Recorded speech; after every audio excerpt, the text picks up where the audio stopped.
Welcome. Hi, hello.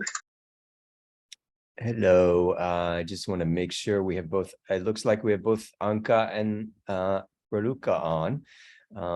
Great to see you guys. And Lior is with us as well. Good.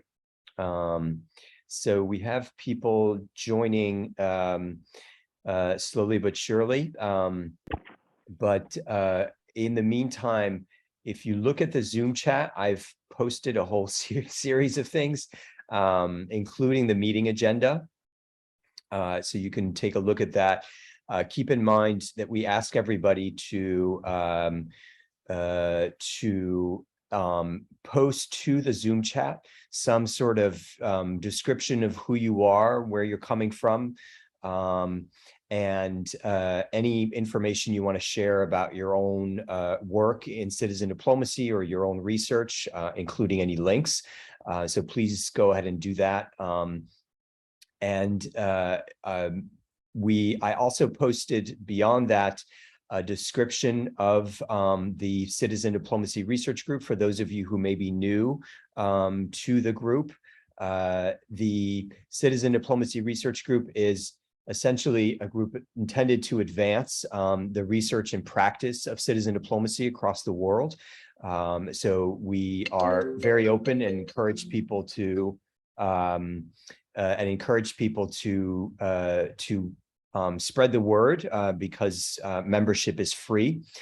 You'll notice also that I posted the Public Diplomacy Council's well, we are now called, by the way, the Public Diplomacy Council of America, because two different groups have joined. So there's a link to the CDRG description there, as well as to our Facebook and LinkedIn groups, which if you're not already part of, I encourage you to join, because it's a place where you can share your research related to citizen diplomacy, as well as any events or other announcements, resources that you know of. We would love to hear from. The last two things I have here are a Google Drive folder in which we have a growing list, literally now over 1,200 articles, books, research reports, et cetera, and so forth, related to citizen diplomacy, as well as a growing list of journalists and academics who cover or focus on citizen diplomacy, and a list of organizations across the world involved in some capacity in citizen diplomacy. So it's a great resource that we're developing free for list members. So you can click on that if I don't think you get immediate access to it, but so if you have any trouble, just request access and I'll promptly give you access to that great resource. And then lastly, I posted our upcoming CDRG meetings. I'll remind you of this information at the end of our meeting. But for now, I'm going to stop talking and just encourage everybody, if you haven't already introduced yourselves, to do so. We have two presentations today, related presentations about, well, citizen diplomacy and kind of peace advocates. And so we're pleased to have Lior Lairs, who is joining us from Israel, who is going to be speaking about his book. I think this is, Lior, this is your first book, and it's about peace entrepreneurs. And so this is, in some sense, a book launch for him, and we're happy to be helping him to launch his book. And then he's going to be speaking for 15 minutes. And then afterwards, we're going to have Raluca and Anka speak about different kinds of citizen diplomats. So they're essentially in the process of trying to kind of typify different kinds of citizen diplomats, and you'll probably recognize the people that they're focusing on. So it should be an interesting presentation. So 15 minutes each. I'll be keeping time, and then we'll have about 35 minutes of discussion followed by announcements. So if you have announcements, please prepare them for the end. And I just want to emphasize, please use the chat to post your questions, your comments, et cetera, and so forth. It's important for people to be able to get your questions, and then I will moderate. So I'll make sure that your questions are heard during the discussion portion. Okay, without further ado, Dior, you are first. And if you want to introduce yourself fully. Thank you. Paul, can I share screen with the presentation? Yes, you should be able to. Okay.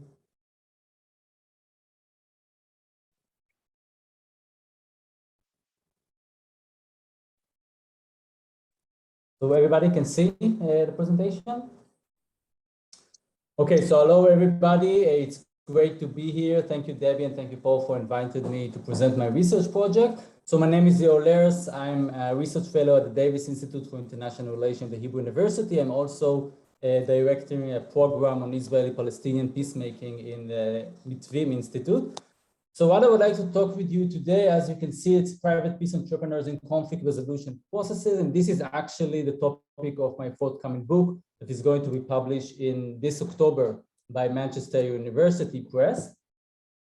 But before we get into the details and to explain the concept, I actually would like to start with a story of a play that was written by Aristophanes, the Ukrainians. And this is actually a story about a farmer from Athens that during the war with Sparta, he had to leave the village together with his family, like many others. And he decided to go to the citizen assembly in order to promote a discussion about how to achieve peace and to end the war so he can go back to his home with his family. But to his surprise, in the citizen assembly, nobody actually wanted to listen to him. And it seems that everybody there supported the continuation of the war. So he initiated a private appeal to Sparta, and he signed a private peace treaty between him, his family, and Sparta. And this is, of course, a fictional story. It's not a real story, but it represents a real international historical phenomenon of private peace entrepreneurs that I would like to talk with you today. And of course, I will start with the definition, my definition for private peace entrepreneurs. So first of all, we are talking about private citizen with no official authority to outline or to conduct foreign policy or to negotiate with the other side. Nobody nominated them, nobody elected them to do that. They are what we call self-appointed diplomat. And second, they belong to one of the disputing side. So I'm not talking about external actors coming from outside trying to interfere in the conflict. They're actually part of the conflict. They are local actors living in the conflict area. And they create channels of communication with official representatives from the other side of the conflict.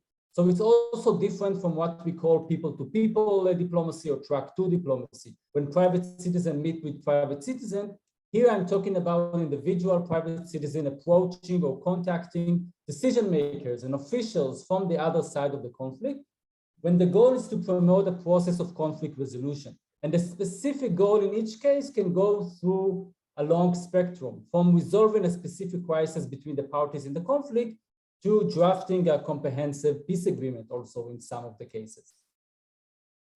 Now, I will not get into details, but I will just say a few words about the theoretical background of this research when there are different theoretical framework in different fields that are very, very, very relevant to the discussion about the private peace entrepreneurs, that I will just mention the three most important parts. The first one is, of course, from the peace studies field, and this is track-2 diplomacy, the concept that you all know, that it's actually defining different types of meetings and contact between private citizens from both sides of the conflict, when the main goal is to assist and to help the track-1 diplomacy, the official negotiation. And later on, scholars develop the term multi-track diplomacy, talking about different actors that can play a role. It can be business leaders, it can be religious leaders, it can be academics, and so on. The second is from the field of diplomatic studies, and this is the topic of the new actors in diplomacy. When in the second half of the 20th century, scholars identified that actually the diplomatic landscape is changing. And you have more and more the emergence of new actors that are unofficial, non-governmental actors starting to take part in diplomacy. And using terms such as unofficial diplomats, private diplomats, citizen diplomats, when the official Orthodox diplomats no longer have the monopoly that they used to have for many years. And of course, the private peace entrepreneurs that I will talk about are part of this growing phenomenon. And the third is actually from the field of international relation literature, and this is, of course, transnational civil society, when this research is dealing with different transnational networks and organizations and movements that actually include activists from all around the world, people from different countries that share the same ideas, the same goals, and together they are trying to change international politics and to influence international politics and to promote specific ideas. It can be about environment, it can be about human rights, it can be about social justice. And part of it is also the term of transnational moral entrepreneur. And these are actors that are trying to promote normative change. We can mention, of course, Bono from U2 and his campaign about Africa. We can also mention Judy Williams that won a Peace Nobel Prize about her campaign against landmines. But this is just a few examples for this also important phenomenon. Now, in my research, in my book, I combine theoretical discussion about many questions related to the private peace entrepreneurs, theoretical questions at different aspects, together with historical analysis. I'm focusing on 4 main case studies of private peace entrepreneurs from different conflicts. And of course, I don't have the time, so I will just focus on one important question that I'm dealing with in my research. And this is the question of the power resources. Because we are talking about private citizens, they don't have the official resources, the military, the economic, the political resources that states have, or of course, international organization. So it raises the question of what alternative unofficial resources that actually enable them to have any impact on the official diplomatic sphere and to try to promote their private peace initiative. In order to clarify this question, I would like to use 2 quotes on 2 different case studies of private peace entrepreneurs from different conflicts. The first one is about Father Alec Reed from Northern Ireland, and he actually played a role in promoting the peace process in Northern Ireland already in the 80s. He was the one who created the first contact between Gerry Adams and John Hume in the 80s. And the historian Tim Pat Coogan wrote about him that he was amazed how much had been achieved by one man armored in nothing but goodness and lonely belief. So this is the first quote. The second quote is from the Israeli-Palestinian context about what we call the Hudna Initiative. This is an initiative that was initiated by 3 Israeli private citizens. One of them you can see here, Eyal Ehrlich, a businessman. And it took place 20 years ago when the main goal of this initiative was to take the concept of Hudna, it meaning the truth from Muslim and Arab tradition, and to try to translate it into a diplomatic initiative. And actually, eventually, it led to a real ceasefire, official ceasefire between the parties. It was during the Second Intifada 20 years ago. And then 2 journalists, Nahum Barnea and Shimon Schiffer, wrote about this initiative, that they were wondering how 3 people with no official status, only good intention, a lot of time, can start a multinational move and bypass all the players who got paid for this job. So this is actually the question I'm trying to answer. And I will do that by presenting the 4 main types of power resources of private peace entrepreneurs according to my research. And I will use also other examples and other case studies in order to illustrate the power resources that they have, the unofficial power resources. So the first type is resources of knowledge and expertise. And here, the fact that the private peace entrepreneurs are meetings and have contacts and discussion all the time with official representatives from the other side of the conflict can really provide them with very important knowledge resources. And in cases when we are talking about that there are actually no official contact between the parties, that can be especially exclusive and important knowledge resources that can be very useful for the parties. A very nice example you can see here, Susan Massey. This is actually one of the main case studies in my book. And she was an American expert on Russian culture and Russian history during the Cold War, during the 80s. And she visited Russia frequently. She had a lot of contact there, including with official Soviets that were close to Gorbachev. And at some point, based on her knowledge resources, the Reagan administration started to consult with her and to meet with her, and actually even to use her to exchange messages with Gorbachev and with the Soviet Union between Washington and Moscow.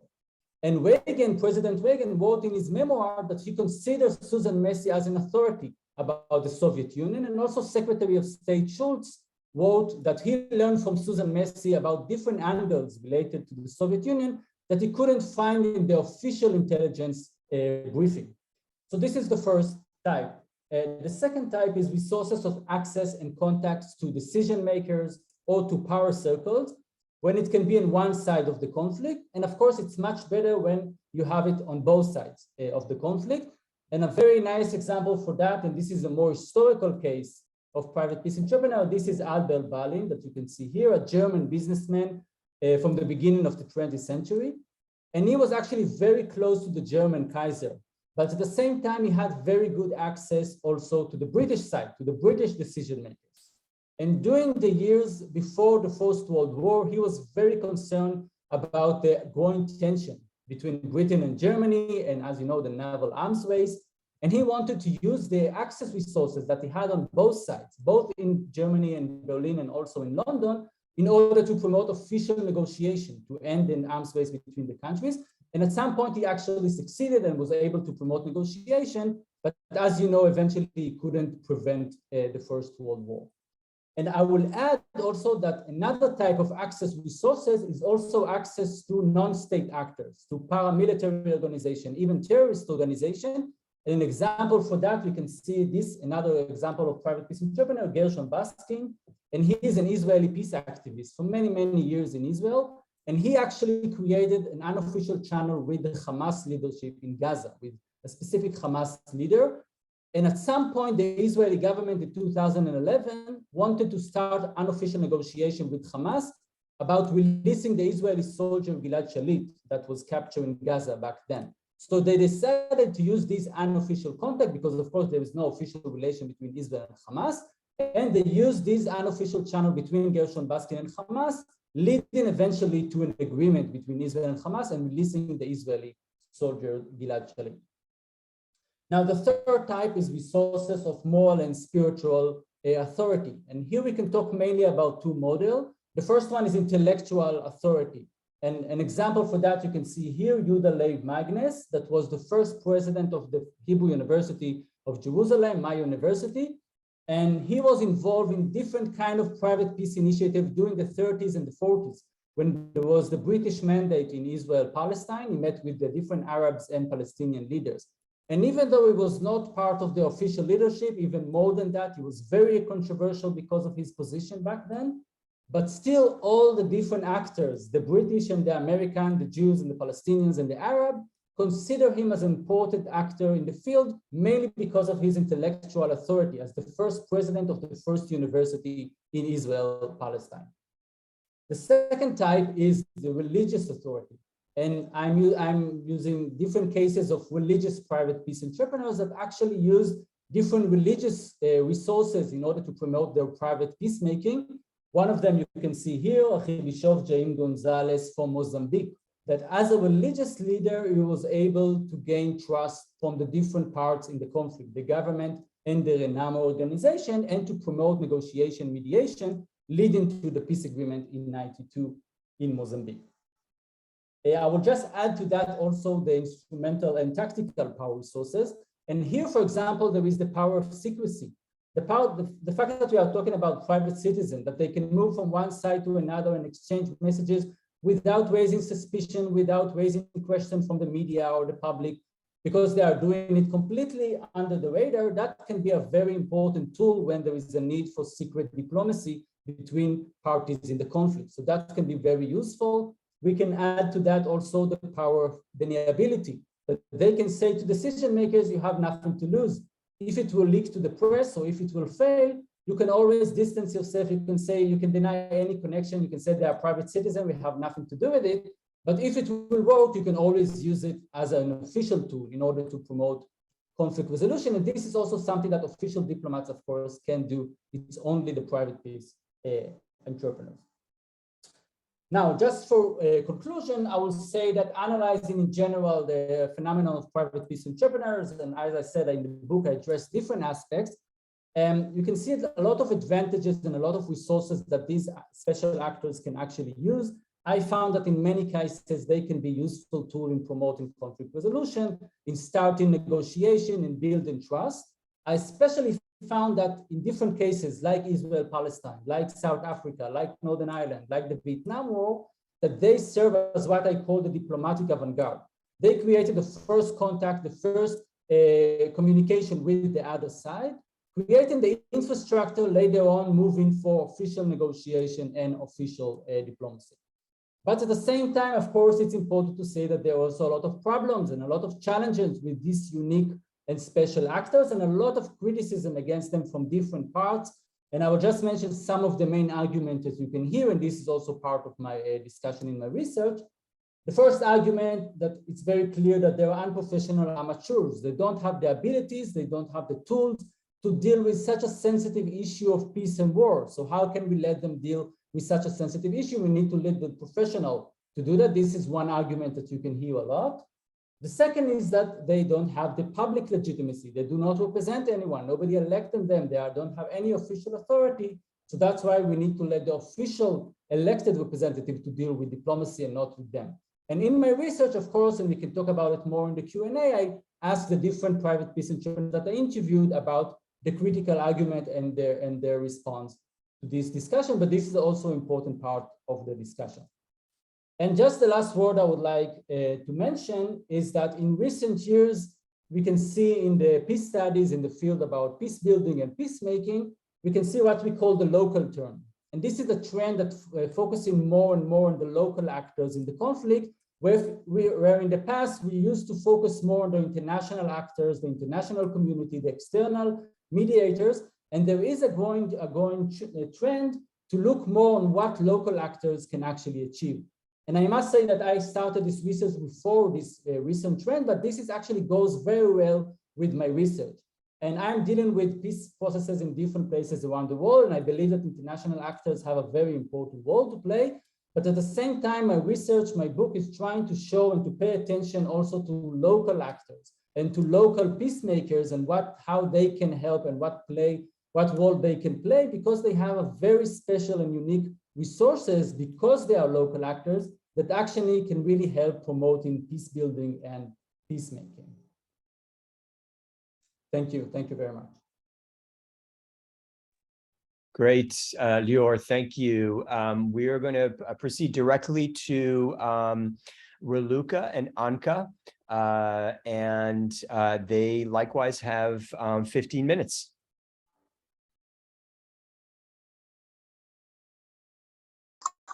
All right, so thank you very much. I hope everyone can see the presentation. All right, thank you. The thumbs up really helps.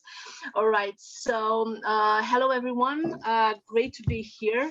Very happy to have this opportunity to present our research. So my name is Anca Anton. I'm a senior lecturer at the University of Bucharest in Romania, and together with my colleague Raluca Moise from the University of the Arts in London, I carried out a research and then published a chapter on citizen diplomats and their pathway to diplomatic power. So let me just change the slide. So basically this endeavor was part of a 3-year Erasmus Plus program on the intersection of communication and public, organizational, and civil society diplomacy that was developed by 5 European universities. And my area in this project was the development of the civil society diplomacy concept as a civil society-driven counterweight to state-led public diplomacy. The project generated a book that you can see there that explores these 3 pillars I mentioned, and also several open source materials that I invite you to access, such as a diplomacy and the communication glossary, a master program curriculum, and a lifelong learning curriculum in diplomacy and communication. Now, this research that we're talking about today focuses on individual citizen diplomats who reach the global level of notoriety, and basically it explores their representational work in order to identify pathways to diplomatic power. We placed our research within the field of citizen diplomacy, which we see at the crossroads of public diplomacy and civil society diplomacy. And then I will give the floor to Raluca. So our theoretical framework is actually grounded in 3 main concepts and ideas. The first one is to look at we started from Cooper's criteria for successful contemporary diplomats, and we applied it on citizen diplomats. And of course, we looked at these 3 dimensions, which are a sense of purpose, an ability to interact with high-level state officials, and to have a global reach. And this is also how we actually chose and selected our case studies that we're going to present a little bit later. Anka? The second aspect or dimension of our theoretical framework is represented by this taxonomy of citizen diplomats, and this belongs to Sharp. And we actually use this typology because it focuses on the representation of citizen diplomats, and it also incorporates both state-centric and society-centric perspectives, and is organized around 2 dimensions: who or what is being represented and to whom. And this taxonomy was very useful for us also because it embeds both offline and online or digital forms of manifestation of citizen diplomacy. Anka? Now, thirdly, all these, we also applied NICE soft power concept, or the concept of diffusion of power in the meaning of influence. And how did we do that? By firstly, we analyzed the nature of this influence. So we looked at how these citizen diplomats acquired symbolic capital through mediatization and promotional practices. And secondly, what was very important for us as well was to use the adaptation of NICE model in a way that Anka will present a little bit later in the methodology section, to see exactly how this soft power is being converted, which allows actually for the integration, as I said before, of online and offline dimensions of citizen diplomacy.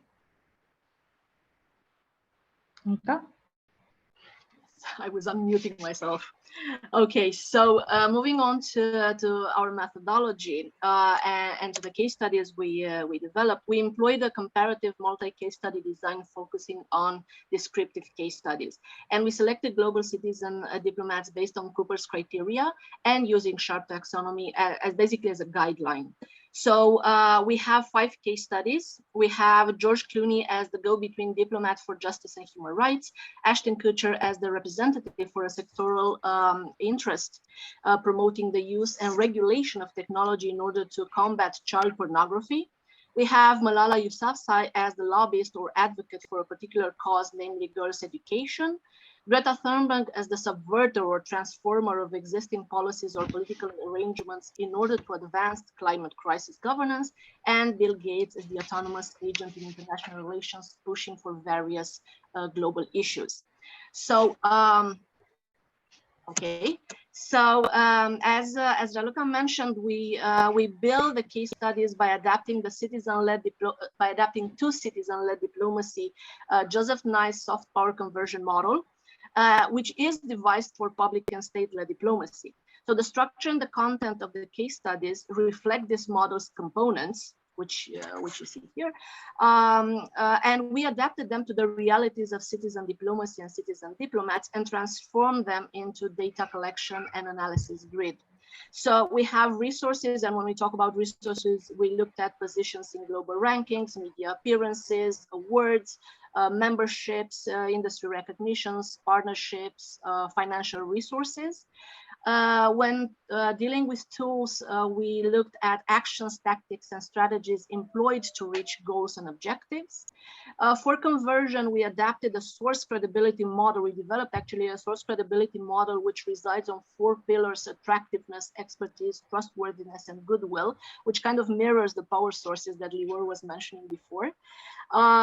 In terms of target response, each case study registers the response the citizen diplomat targets or obtained from their target, either public or diplomatic, and whether it was a positive or a negative one.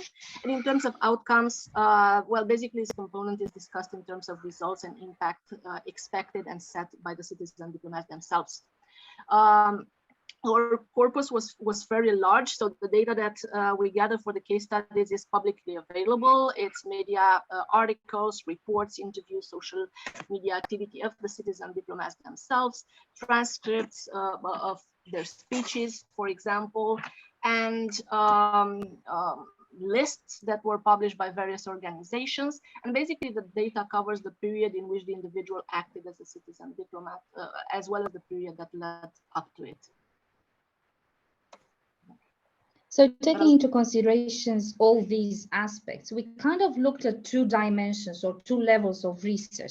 So the first level was to focus on actions and process, right? So what in this pathway to power or influence and soft power, right? Diplomatic power, what are the actions and the processes that led to that kind of outcome? So the first research question was to look at if the citizens aspire to a diplomatic power which is similar to that of state-led diplomacy, how can they actually approach this conversion process of their soft power resources in order to achieve these outcomes, any of these outcomes? And secondly, then we kind of look, because it became apparent in our research process that it's also about communication and it's also about strategic communication. So moving from actions and processes, we also looked at profile and communication. And of course, we started to look at license to operate. So basically, what is these citizens diplomats license to operate? Who gives them this license to operate? The nature of their power. Also looking at promotional practices, because they were very much interrelated to the way that they build a symbolic capital prior to acquiring or to use it for other purposes. And the presence or absence of a strategic communication approach. So these were pretty much the two dimensions of our research that we looked at. Anka? And now the findings, because it has been such a dense research project. We kind of in presenting the findings, we chose and we thought to focus on each of NICE model dimensions. So if we're starting with resources, I'm going to show exactly how we looked at George Clooney's resources, for instance, and how we assessed them and what we made out of them. So as you can see from this table, basically, celebrities are in this privileged position of being able to mobilize a set of resources accessible to few but desired by many, and that's fame and popularity. Now, in case of George Clooney, he has a brand which is enhanced by public validation and industry validation. In addition to these individual accomplishments, one of his most valuable assets is his professional and personal network of actors, public figures, and influential individuals from Hollywood stars to world leaders, so social capital. Now, he capitalizes and he uses this social network for representation, advocacy, and diplomatic purposes. And how did he do that? He did this in two main capacities. As a former United Nations Messenger for Peace, and also as a founding member of the Clooney Foundation for Justice. Anka? With Ashton Kutcher, exactly as Anka said before, we looked at one particular situation where he was a representative for mostly for sectorial economic interests. So in December 2020, Kutcher used his celebrity symbolic capital to take a public stance and influence public opinion at a transnational level about granting tech giants a reprieve from EU privacy rules that would prohibit the use of automatic detection tools to combat child pornography. Now, in these tools that you can see here, social media, media events, public declarations, we actually structured and we saw a process, we saw an order of these stages. So for instance, we identified direct and indirect causal models. So in the first stage, for instance, Kutcher's actions highlighted the direct causal model when a citizen diplomat engages directly with decision makers to advance his agenda. And the second stage was when the proposed regulation was to be approved, his actions reflected the indirect causal model, which was to create a media event to generate positive public opinion and to pressure the legislator to adopt his stance on the respective issue. Anka?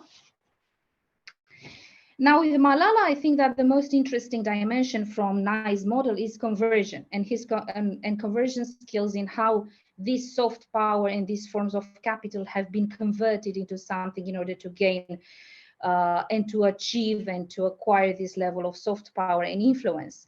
So Malala, for instance, exemplifies this third type of citizen diplomat identified by Sharp, which is the lobbyist or the advocate for a particular cause.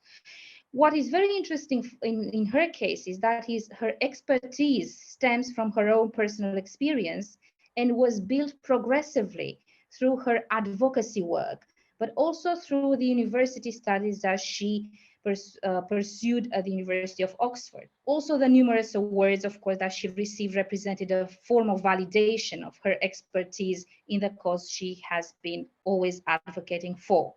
And with Malala, we can't necessarily disregard these north-south dynamics, right? So of course, there have been many case studies highlighting this post-colonial perspective, where Malala has been subjected to various conflictual representations. So for instance, within this liberal internationalist imaginary, Malala shoulders this representational burden of liberal humanism. However, our research highlighted that Malala is not simply a passive subject onto whom liberal recognition is conferred, but mostly herself is invested in and takes claim to the liberal public imaginary and its distribution of visual capital. And how does she do that? That was very interesting for us to see.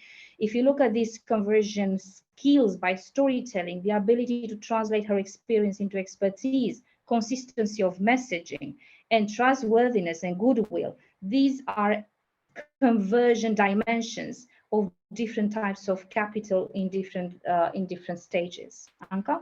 You guys have about a minute. Yeah. Yeah, so because we have about a minute, I'm just gonna skip through a few things and basically go to the conclusions, because here we just discuss the different dimensions based on the case studies. So moving to the conclusions, we have a few aspects to take into consideration, but I do beg for one more minute. So in terms of the symbolic access to diplomatic power, this is one of the dimensions of our conclusions. Citizen diplomats use their capital as the main source of soft power, though the nature of that capital may vary. It's cultural capital for Clooney and Kutcher, social capital for Malala Yousafzai and Greta Thunberg, economic capital for Bill Gates. In converting their original capital to symbolic capital, they often use promotional techniques, media relations, social media, as well as organizational development and association. Having acquired this symbolic capital, citizen activists and advocates can convert it into diplomatic access and exert pressure on the actors they find in this area. However, when looking at the conversion of soft power resources, and particularly at target responses and outcomes, we see that diplomatic power takes the form of access to high-level diplomatic actors and increased level of awareness on various topics among publics and government elites. It rarely takes the form of policy and actual governance change. In the case of citizen diplomats, as long as their soft power is not doubled by hard power or state-level economic power, as it happens with Gates, it appears that their short-term direct impact on policy and governance is practically non-existent, while their indirect impact is reduced or occasional. And while it might appear as a dark and cynical evaluation of the prospects citizen diplomats have when it comes to gaining impactful diplomatic power, we must not forget, one, that the longue durée basically advanced in favor of the individual, and two, that a strong network power approach could deliver where individuals did not. And a second dimension of our conclusions refers to the hybrid and multi-level nature of the citizen diplomat. So basically, our study revealed that a hybrid nature of the contemporary citizen diplomat directly connected to their representational role, who or what is being represented and to whom. So we observe this hybridity on multiple levels in terms of identity, of their representational role, on their autonomy or dependence on organizations, and in the interest in the target public. Now, because we don't have any more time, I'm not going to go in depth in this, although it is one of the most interesting dimensions of our research. But I do think that the hybrid nature is a relevant trait, for citizen diplomats for two reasons. One, it is a contrast to the monolithic representational nature of the traditional diplomat, who is legally bound to represent only their state and employ their identity without putting it center stage. And two, it is an adaptation response to the fragmentation of the public sphere, either traditional or digital. So yeah, I think this was our time, Paul. Let me know if yeah, we went a little bit over, but we did that with the chapter 2. They asked us for 20 pages. We delivered 40. So this is a pattern. Sorry for that, but it is an interesting thing, and I do hope that Paul will allow us to add our chapter to the Google Drive, and you will be able to share the resources with the other colleagues. Great, fantastic. Yeah, and by all means, we will be sharing your presentation slides, and people can follow up with you afterwards. And in fact, I mean, during the discussion, you'll be able to kind of unpack certain things. So I think you have more opportunity. If you could close down your slides so that we can open up the conversation to everybody.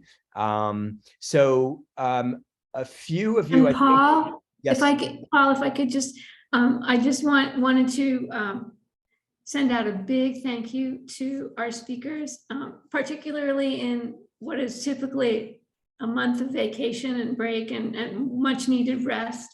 I know for Anka and Raluca, they really took some special time, and Lior getting over a little bit of COVID, but feeling much better now. So big thanks for that. And just Paul, if you could share my screen. Yeah, you can go ahead and share your screen if you need to. Okay. Yeah. Let's see. By the way, so Debbie, while she's doing this, is the vice chair, for those of you who don't know her, of the CDRG. And she is largely responsible for bringing these people together, these presenters, to this meeting. So I appreciate her as well.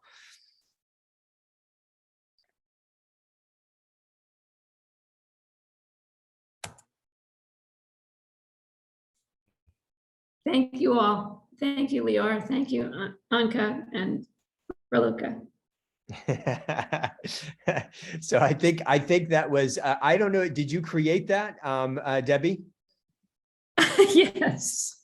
Okay. Not the book, not the cover, but the rest. That's awesome. Yeah, very, very, very nice of you to try to visually present Lior's book launch here. So let's dive into the questions. So I posted a few questions, but I'm actually going to start with your questions, and I believe that Begum, you might have been the first to ask a question. Begum, do you want to speak to your question? The first one, which is, can we regard music makers or artists as unofficial peacemakers? Yes, thank you. Actually, yes, I was going to ask this question. There is an artist and he makes music, and this music was used also like as a conflict resolution tool in the Arab-Israeli conflict. And sorry, I don't remember the name of the musician, but I wrote it down in the chat box. Mm-hmm. Could you please read this musician's name? I can't find my question at the moment, but okay, yes, I found it. I think it's Daniel Barenboim. Yes, Daniel Barenboim, and also I posted a link from Google. It's the news story about this musician. So I would like to learn more about this. If we can see such kind of artists as unofficial peace diplomats, or is it something else? You know, So my question is this. Thank you for the opportunity. Yeah, and I guess to add to Begum's question here, have you found, because it sounds like in both all three of you, and you're kind of combing through lots of cases. I think particularly Lior, but I think Anka and Raluca, presumably you've been kind of like combing through various cases. Bono, Lior, you mentioned Bono at some point, but yet, if you could speak to, it sounds like music makers and artists as potentially powerful peacemakers or private peace entrepreneurs in your terminology, Lior. Yes, thank you very much for this question. So I can say that in general, part of my research was also to suggest some kind of a typical typology. I talked about, for example, journalists that are private business entrepreneurs. I was talking about diaspora that are private business entrepreneurs. They can be business leaders, academics, and part of it is also social activists and also intellectual or artists. But actually, in all my cases I was focusing on 4 case studies, but I also made a list of 40 cases from different places. But none of them are really artists, because I usually found that artists in conflict resolution are more focusing on what we can call cultural diplomacy. That is different from private peace entrepreneurs that are actually trying to change diplomacy. They are trying to reach peace agreement. They are trying to reach an agreement. They are trying to propose some kind of a specific diplomatic solution. And usually the artists, and in Israel, Palestine, we have many cases, Daniel Berenbaum and Achinom Nini and Mira Awad and many others. But usually what they will do is more cultural diplomacy, trying to create contact with the other side, trying to talk about peace, trying to do concerts for Israelis and Palestinians, or try to use their cultural resources. But usually they will stay away a little bit from real diplomacy. I can also add, and this is relevant to the other presentation about celebrity diplomacy, that I noticed that usually celebs will try to stay away from this kind of private business entrepreneurs, because there is a lot of price for that. To talk with the enemy, I think it's different from what Bono is doing and Angela Jolie, that it's also something that most of the people think that this is something good. It's some kind of a good global diplomacy. When you are talking with the enemy, I think Jane Fonda is maybe the only case that we can think of that actually tried to talk with the other side, and she paid a lot of price for that. So I actually found that usually celebrity will not try to be involved in private business entrepreneurs, because the price can be very bad for them. That's why they will stay away and will focus maybe more cultural diplomacy or things like that. So it's interesting. It sounds like there's to some extent a tension between their cultural, or you might say public power, versus their private, I'm just using loosely these terms here, their private power as peace entrepreneurs who are working with particular official diplomats. So it's interesting. Raluca and Anka, do you want to chime in?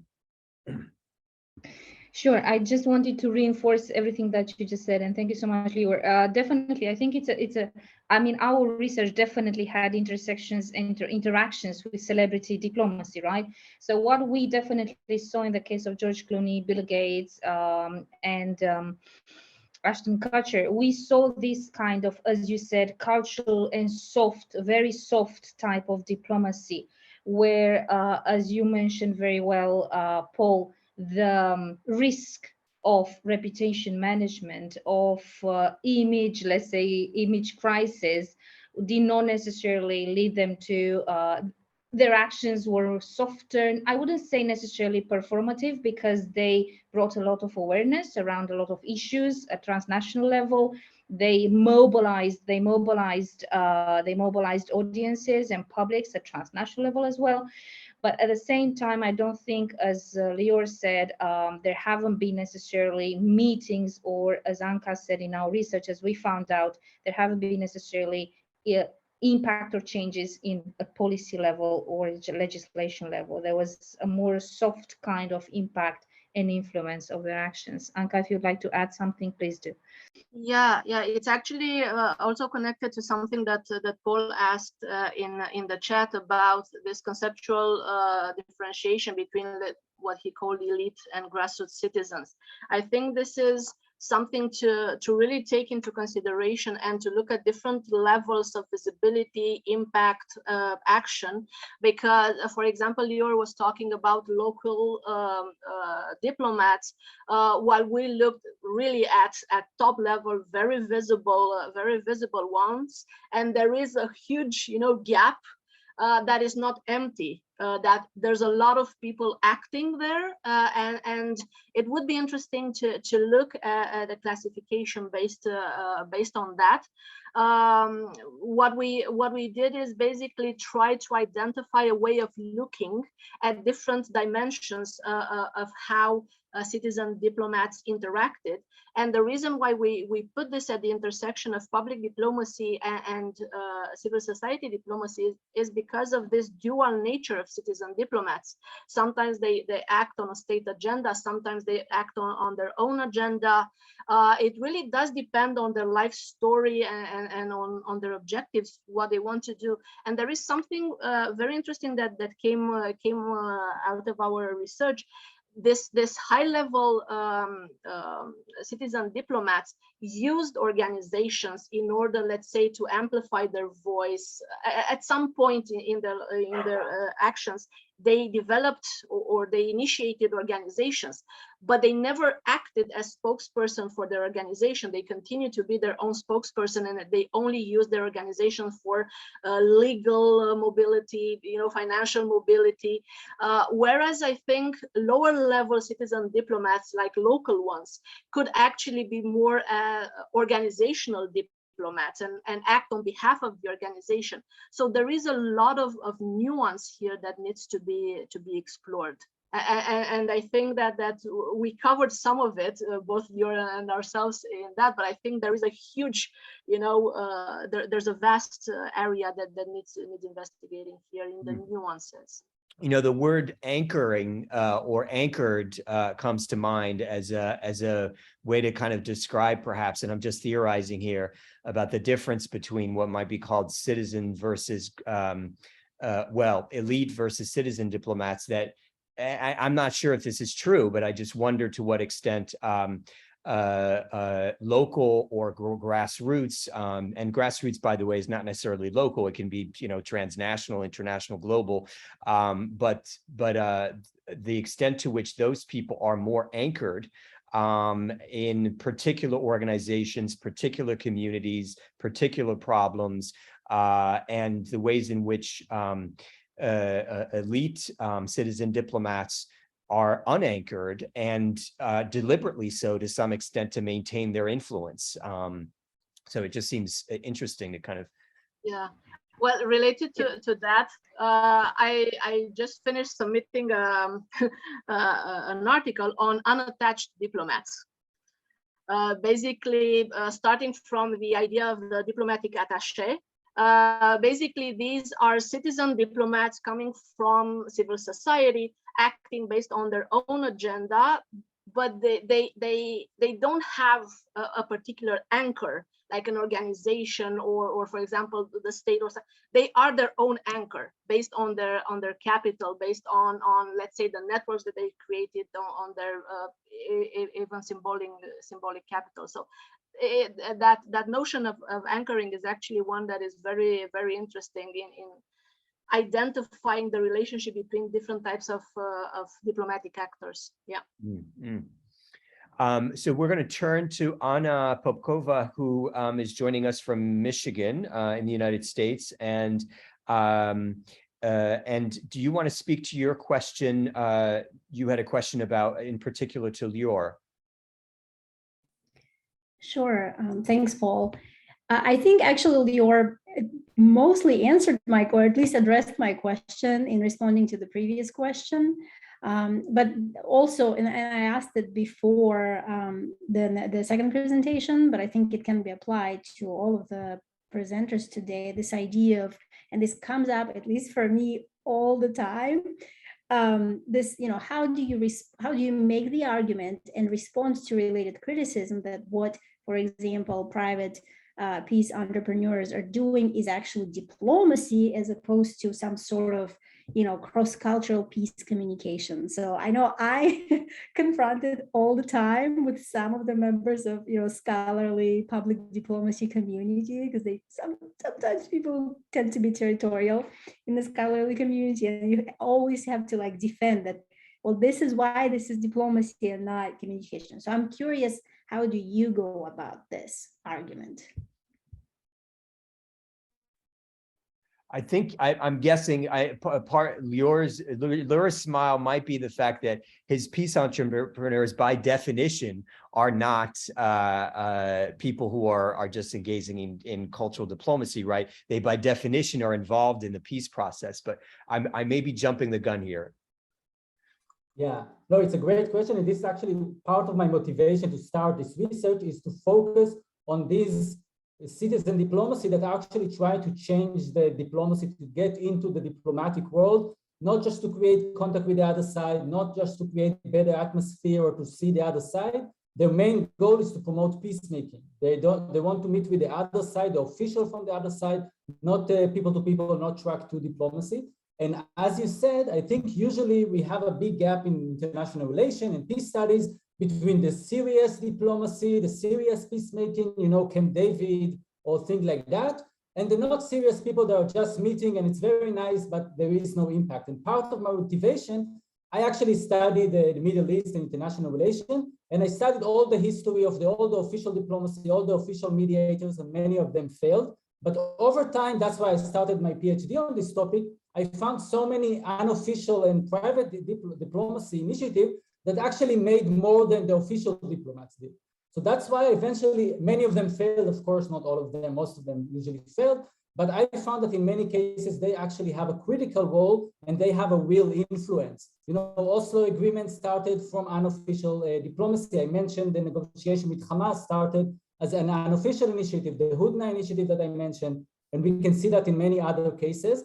So as Paul said, in my research from the beginning, the definition is that I'm dealing only with people that their goal is diplomatic goal. And I'm trying in my research to narrow this gap between the serious high-level diplomacy that it's only official and what we call maybe the civil peace building, that it's just to create contact with the other side, and to talk about something in between, that it's civil society trying to actually impact peacemaking and to impact diplomacy.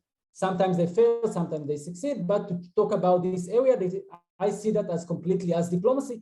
As I said, in many cases, they even have more influence than the official diplomacy. Mm. I would love to hear from, but I'll let Raluca and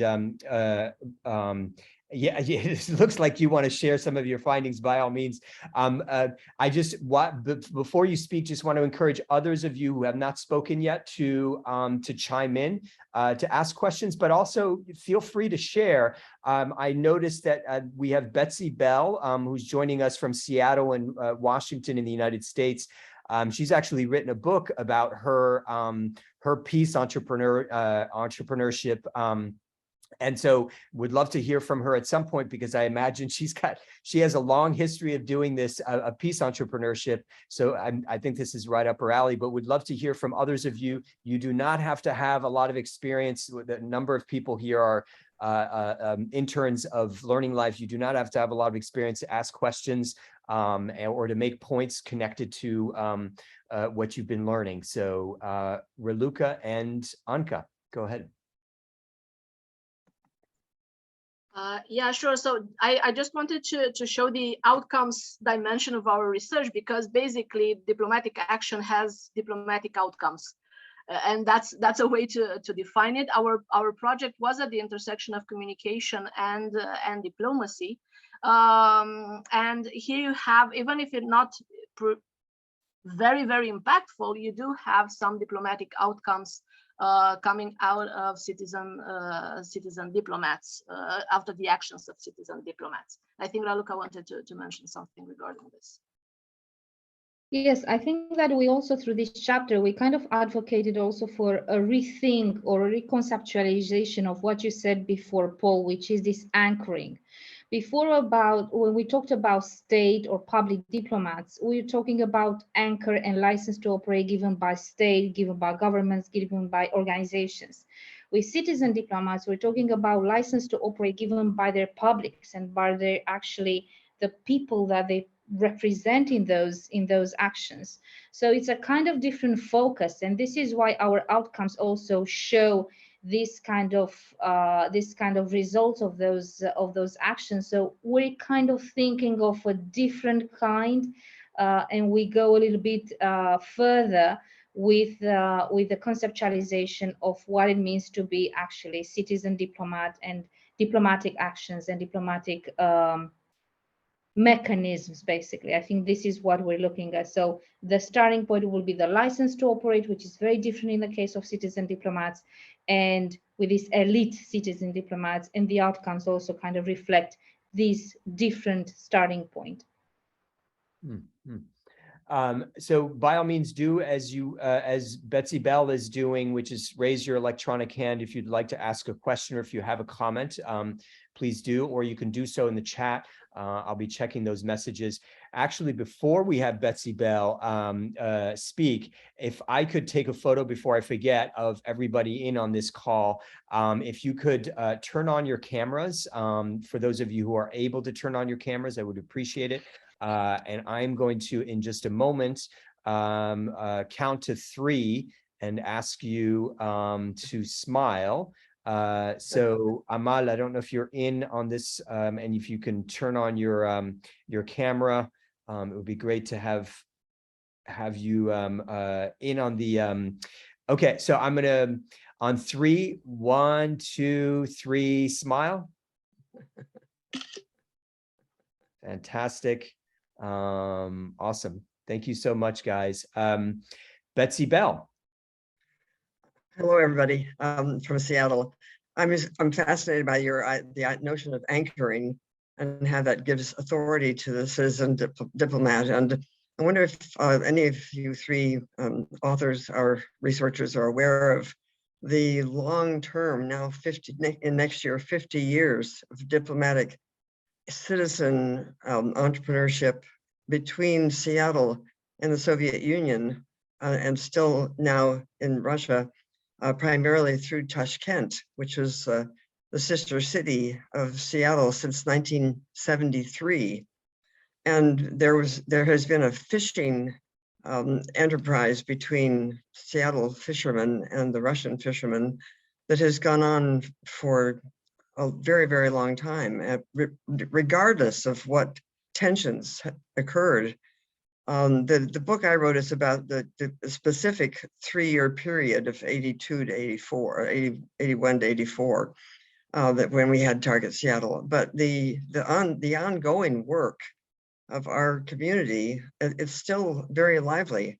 I went to a meeting recently, and there are several hundred people, young people from all from Uzbekistan and also from Russia and from the United States, who are actively engaged in contacting each other across these boundaries. That's all I wanted to say. Thank you. Raluca, yeah, go ahead, Betsy. Well, I was just saying the anchor, that when you talk about anchors, that's an anchor for ordinary citizens. We represent a large, and that was, that was started by Eisenhower, the city-to-city organization. And our president is the head of that, ipso facto president of that. I remember writing to Trump and reminding him that he had that role. Anka, Raluca, did you have some sort of response? Oh, sorry, I was answering to Emma in the chat to something that she was saying regarding this. Yeah. I can take Betsy's comment. I can actually, because we also thought, thank you so much, Betsy, about saying this, but actually this links very well both presentations. Your presentation about grassroots citizen diplomats and our elite, let's say, and our interest in license to operate. I mean, my research interest is also in and this is pretty much the next stage that I want to take further with my research, is to look at these transnational ethnopreneurs who are actually operating from diaspora communities, and they bridge, basically they bridge two different communities and societies, isn't it? It's not necessarily the case that you mentioned, of course, but what I think is that your book and what you mentioned and this example that you gave is really, really important and it enforces and reinforces and validates our thesis, which is today is when we have so many non-state actors, this anchoring is actually so diverse, and it's about the license to operate and who gives this license to operate to these citizen diplomats. There might be communities, there might be groups of interest, there might be sectors, industry sectors, there might be aggregated publics and audiences and fans. So that also with our celebrity diplomats, that also has an intersection with fandom. So I think it's very diverse, and this actually reflects what we just said before, and also Lior started his presentation about this fragmentation of public spheres and this diversity of diplomatic mechanisms, basically. I think I hope my answer was yeah, but I think that again this definitely needs further exploration, and our research also will be, and we also thought about this to go even further with the historical analysis, because I think that this will also provide more depth and a different perspective to our findings.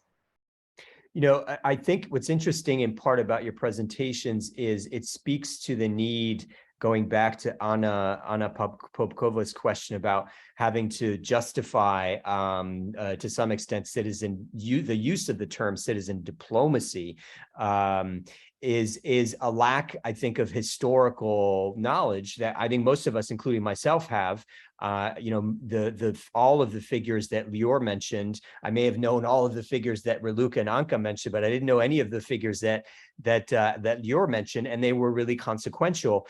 So I'm actually thinking that one of the things that we need to do as a citizen diplomacy research group is we've got this database of literature on citizen diplomacy. We've got a list of you know, scholars and journalists that have written on citizen diplomacy. We have a list of organizations. What we don't have is a list of actual citizen diplomats, historic, you know, across history. Perhaps to Aristophanes, going way back to Aristophanes, to give and to offer as historical examples to convey that citizen diplomacy has been in existence for quite some time, and in some cases been quite consequential, even in official diplomacy. Yeah, just to add to that, exactly. I think when I started my research, I think after the end of the Cold War, everybody started to talk about citizen diplomacy and about unofficial diplomacy.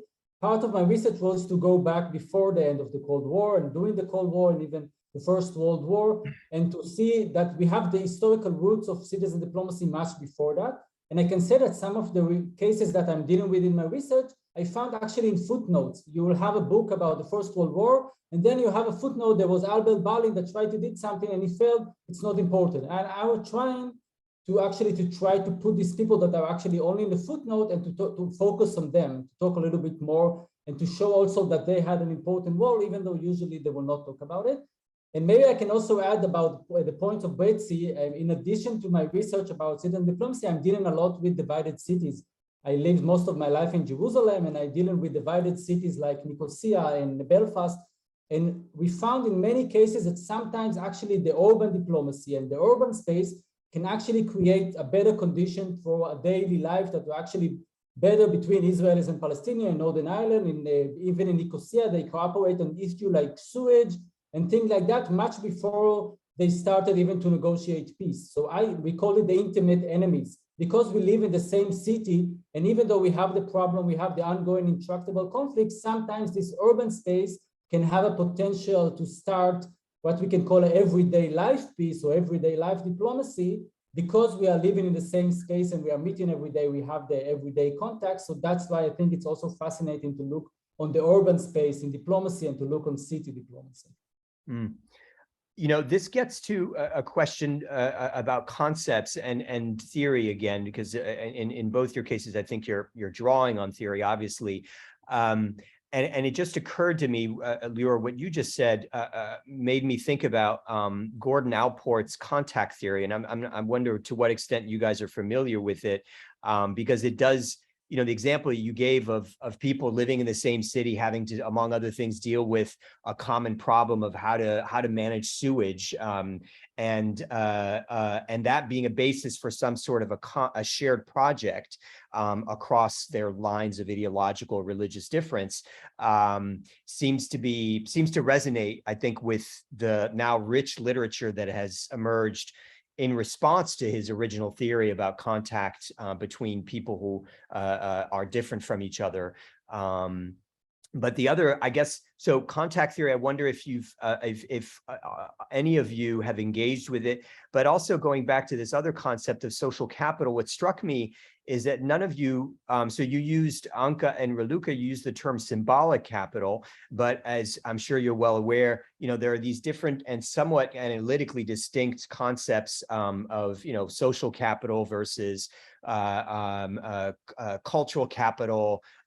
Sometimes the boundaries between them are somewhat slippery, but I think to me, there's an important distinction, I think, between social capital and cultural capital, to the extent that cultural capital seems to be about one's ability to effectively navigate or speak to resonant symbols that people use in a particular culture, versus social capital, which is really about, I think, to some extent what Lior was talking about, although you didn't use that term, but the connections that people have and the ability through those relationships that they've built over time to be able to leverage those connections in order to to exercise power and to have influence. So and of course, I'm sure well aware that there's a huge literature on social capital and lots of indications that it has massive consequences. So I wonder, massive societal consequences, but I wonder to what extent it has consequences in diplomacy, in particular, citizen diplomacy. Yes, if I can take this one. So I'll start with your second question.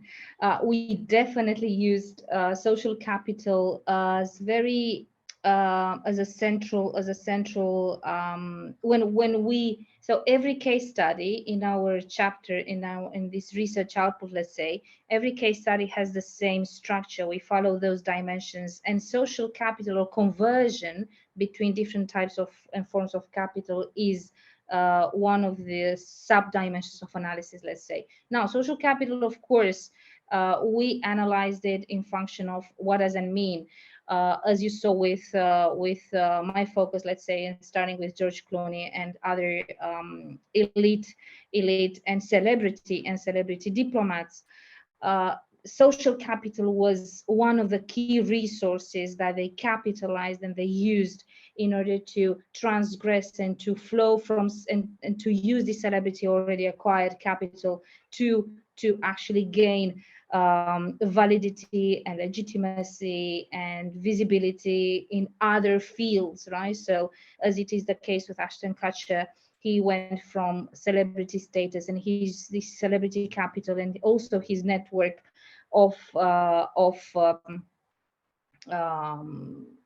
celebrity of other celebrities, let's say, that they used at the beginning of building this kind of again legitimacy in another sector and in another area of diplomacy, which was, as I said before, in that particular situation with European Union, where he tried to project and to represent the sectorial interests.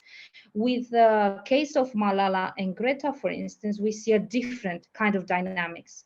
So the social capital comes even at a later stage, because that's exactly what we did with every case study. We identified the process of how these diplomats, how they became citizen diplomats, right? So every stage and how every form of capital has been then converted into something else.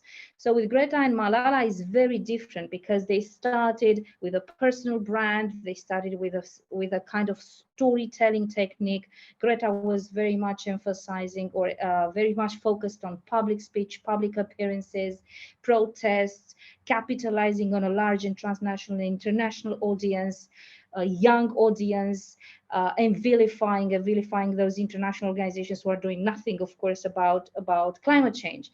And social capital came much later, when the validation and the legitimacy and the expertise in those two areas, which are those two activist areas, in the case of Greta, climate change, in the case of Malala, girls' education, that came much later. And social capital has been gained and built much later through their foundation as well, because they used all these contacts that they had and all this visibility. They used it to capitalize and to gain endorsements from, again, celebrities, of course, but other types of experts in the case of also I mean, both of them, Greta and Malala, different types of experts, of course, depending on the type of issue that they were advocating for. So I think that there are different dynamics, isn't it, in the way that they make and they became citizen diplomats, in the way that they reach that kind of impact and outcome. This is exactly what we try to do with this particular research. And to address the first question, the contact theory, we of course, as sociologists and cultural studies people, we do know very well that theory. We haven't necessarily used it because our focus were more on how these citizen diplomats have been made, let's say, the making of. But definitely, I think Leo maybe can address this question, because we didn't focus on any kind of conflictual situation, or even not necessarily conflictual, but as you said before, this kind of contact between different cultures. Yeah, so that's pretty much. If I miss something, please do let me know. No, this was really interesting, and I think it speaks to, especially in Malala's and I forgot the other one's name. Greta's case, I'm sorry, to the power of their experiences and their ability to translate those experiences into resonant stories. And I think that's something that all citizen diplomats have the capacity to develop, regardless of their power or influence. But Lior, do you have? We need to transition into announcements, but I'm wondering, Lior, if you have any thoughts. Yeah, maybe just to add another point. So I was doing my research about intellectual authority, religious authority, the social status. But another one point that I found really, really critical is the network that you mentioned. I found in most of the cases, in order to understand the abilities of each case, you need to learn about how they created their networks over time in both sides. Because eventually, in many cases, they were successful just because they had the good access, they had the good networks. I was writing about one of the cases in Northern Ireland. Someone, Brendan Daddy, he was a businessman. He had a fish and chips restaurant in Derry. And based on that, he was able to build contact with the people from the IRA that was actually just there sitting in his restaurant. And then he also created people with people from the British side, the British policemen, British from the MI6.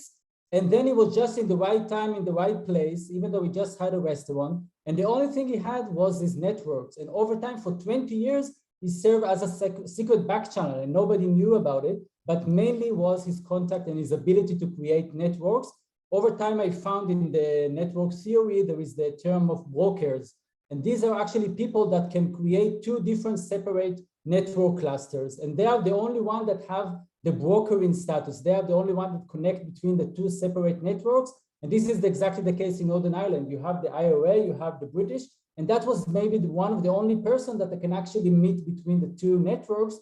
And that's why I found eventually that was why he was so powerful for 20 years, because he had the key for this contact between these two separate until they started to talk officially only in the 90s. Well, this has been a really rich discussion, and I want to I'd love to hear briefly before we kind of like transition quickly to announcements. And by the way, if you have announcements of things coming up, articles, events, resources that you think other people should know about, please share them in the Zoom chat, because that's going to go out to our larger list of about 1,000 people who receive our emails. And they are across the world. They're like across, I think, more than 90 different countries in the world. So you have the opportunity here to kind of share much more information, share information to a broader public. But we have some new people that have joined us that I'm not aware of before. Lucio Pitlo and Konstantin Dedu. I think Konstantin, I've seen your name before. And Vanessa Panaligan, and I'm butchering your names, I'm sure, so I apologize. Saeed, Deandra, and Mary Zaki, Eugene Glavan, and Rui Pinto. I'm just wondering if you can briefly identify where you're coming from, and just let us know who you are very, very briefly. Constantine? Hello. Yes. Hello, Paul. My name is Constantin Dedu. I'm from Romania. I attended a few more meetings like this one that you're organizing, but I think a year ago. So I was kind of in a break. I had a lot of things to do. Happy to get back, and I was listening with great interest the discussions. Great, great. And Lucio Pitlo? Yes, hello. Yes, Where hello. are you? Good morning to you. Good evening here in Manila, the Philippines. It's been like some scheduling challenges because of the time difference, but it's been great to finally get to hear and listen to great discussions on citizen diplomacy. Yeah, I look forward to joining more going forward. And thanks for joining at what is probably 4:30 in the morning your time. Saeed Hashemi? 12:30 a.m. Yeah. Hello everyone. This is Saeed Hashemi. I live in Virginia, United States. I co-lead the Afghanistan Humanitarian Advocacy Network here in the US, and I mainly do advocacy for humanitarian assistance. I've been working with the State Department doing humanitarian diplomacy for a while, and I'm very keen and very happy to join a professional network where I learn a lot from you, and it's been a pleasure to follow and be among you guys. Thank you. Great. Saeed, would love to hear more. If you can communicate with me at some point about your network, I'm curious to know. We'd love to have something around Afghanistan at some point. Deandra. Hi everyone, I'm Deandra. I'm joining from Ireland. I'm a student of international public policy and diplomacy, and I've been one of our UN youth delegates for the past year. So delighted to be here. Thanks for having me. Great, fantastic. Mary Zaki. Hi everyone, this is Mary. I'm a humanitarian diplomacy fellow to the American Red Cross for 1 year. I'm placed within the International Services Department, and I'm really glad to have heard all of the presentations and discussions today. It has been really eye-opening. Thank you so much for having me. Great. And Eugene Glavan? Hello, I'm a sociologist from Romania. I work at the Romanian Academy. I'm specialized in quality of life, but lately I'm interested in associations and how people from Eastern European states, former communist, work together to improve society. Thank you for very nice presentations and opportunity. Great. Vanessa Panaligan. Hi, Paul. Hi, everyone. I'm Vanessa. I'm from Washington, D.C. I've been following the group for some time now, but I haven't been able to attend the meetings regularly. I've been working in education advocacy with the World Bank for the past few years, but I'm a devoted promoter of public and citizen diplomacy on the side. So it's nice, always nice to be with you guys. Great. And we have a couple of other people we haven't seen before. Carla Cabrera, I vaguely remember your name, but I'm wondering if you are hearing us. And if you are, turn on your camera or just speak if you would. And Rui Marquez Pinto. Carla Cabrera? Yes, I remember you. Yes, sorry, I just had difficulties to hear the whole event because the plumber came unexpectedly. So I got to listen to the presentations, which were definitely very interesting and actually kind of related to my research because I am doing my PhD on Spanish public diplomacy in the US. So I'm looking at different actors, and citizen diplomacy is one of the parts that plays a very important role, especially for Spain in the US that has very big images, right? Very, very big personalities. I missed a little bit of the conversation afterwards because of the plumber, but I'm definitely looking forward to check all the emails, all the links that you've been sending. And thank you very much for organizing this meeting. It's definitely very, very useful. Great. And Rui Pinto? Can you Yes. see me? Yes. Oh, okay. Thank you for having me. I'm Portuguese, but I'm watching from German, from south, from German, close from Stuttgart. Thank you for this panel, for the discussion. I was a little late because the time zone, but I'm a social policy here in the municipality in the Reutlingen city.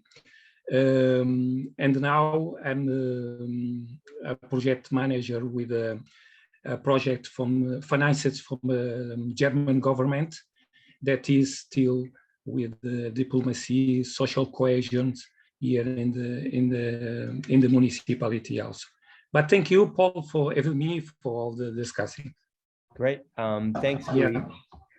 Well, I was glad it sounds like this is a quite diverse group in terms of where you're coming from, and great to see that.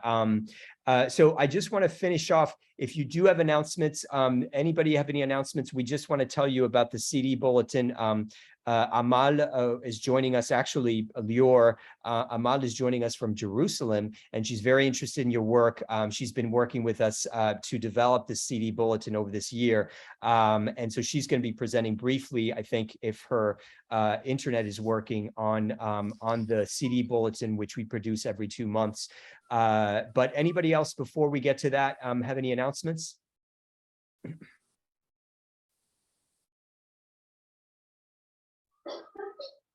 Okay, if not, Amal, I'm going to share my screen and show you this latest CD bulletin, and Amal is going to share with you the, hold on a second, let me get to the right page. There we go. Good Amal? evening. Yes, good evening. Can you hear me? Yes. Okay. So, hey, everybody. Thanks, Paul, also to having me for this discussion. It was so interesting. For this bulletin, we have an announcement. The first announcement is the Stephen Initiative webinar. It's a virtual exchange grant competition. The second, yes, we have the International Center for Religious Mediation is organizing an international conference on ethnic and religious conflict resolution. And also we have the United Nations Institute for Training and Research is holding a 6-week online course. And also we have the World Forum on Cultural Diplomacy in the United Nations is holding also a conference. These are all in September. Yes, and after that we have the Academy for Cultural Diplomacy. It's holding also a conference.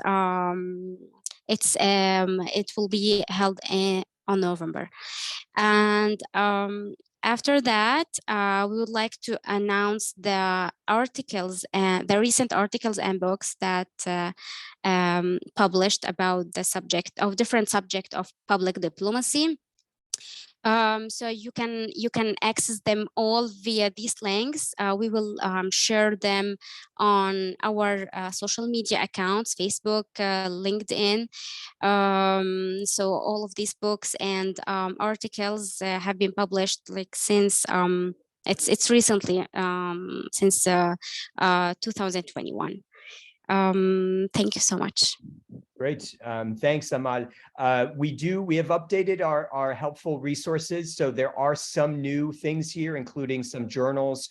The Place Branding in Public Diplomacy is a journal some of you may be familiar with, but there are a whole set of resources we have here in this CD bulletin. So so I'm going to stop sharing.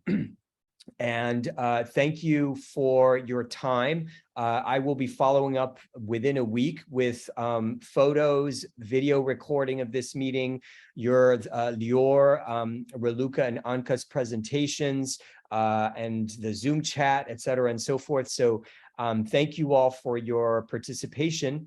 And I just want to note again that the next meetings we have are in well, I can't remember exactly when. I think it's October something or other, and December. October 12th. Yeah, okay, October 12th. Thanks, October 12th and December 6th. And that is in the chat. It will be posted again via email. Thank you, everybody. Bye.